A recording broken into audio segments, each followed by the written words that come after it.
कोरेगावातील माणिक चौक आणि आरफळ कॉलनी परिसरातील रहिवाशांना मुसळधार पावसाचा चांगलाच फटका बसलेला आहे। रेल्वे प्रशासनाला देखील दुहेरीकरणाची दिरंगाई चांगलीच भोवलेली आहे। या ठिकाणच्या नागरिकांना दिलेला पर्यायी मार्गच पावसाच्या पाण्याने वाहून गेला। त्यामुळे रेल्वे रुळावरून नागरिकांनी आपला प्रवास सुरू केला। यात जर अपघात झाला तर रेल्वे प्रशासन जबाबदार राहील असा इशारा देखील स्थानिकांनी दिलेला आहे। रेल्वेने जो आम्हाला पर्यायी रस्ता दिला होता कामाच्या पूल होईस्तोपर्यंत तो आता पूर्ण वाहून गेलेला आहे आणि आता आम्ही कोरेगावचे सगळे आमचे कॉन्ट्रॅक्ट तुटलेला आहे। तर आम्हाला गावामध्ये हॉस्पिटलसाठी किंवा शाळेसाठी मुलं जाणार याच्यासाठी आम्हाला पर्यायी रस्ता तिथं चौकीच्या तिथं मुलं टाकून त्यांनी करावा।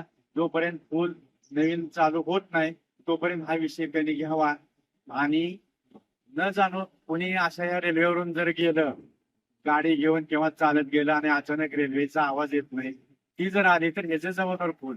जीवितहानी काय झाली तर ह्याच्याबद्दल रेल्वे प्रशासन जबाबदार राहणार आहे का याचा आम्हाला एक जी फार मोठी चिंता वाटायला लागली। तरी ताबडतोब रेल्वेने ह्याच्यावर ऍक्शन घ्यावी आणि काम चालू आहे त्याला आणखीन गती द्यावी आणि पर्यायी मार्गाची व्यवस्था करावी हीच आम्हाला तुम्हाला विनंती आहे। आम्हाला जो पर्याय मार्ग रेल्वे प्रशासनाने दिलेला तो आता पूर्ण पाण्याने वाहून गेलेला आहे। आम्हाला आता एकच पर्याय राहिलेला आहे, रेल्वे रुळावून अलीकडे पलीकडे करणे।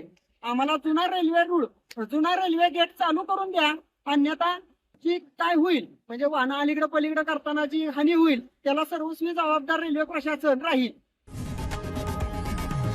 लोकशाही मराठी ऐका, पहा, जागरूक रहा।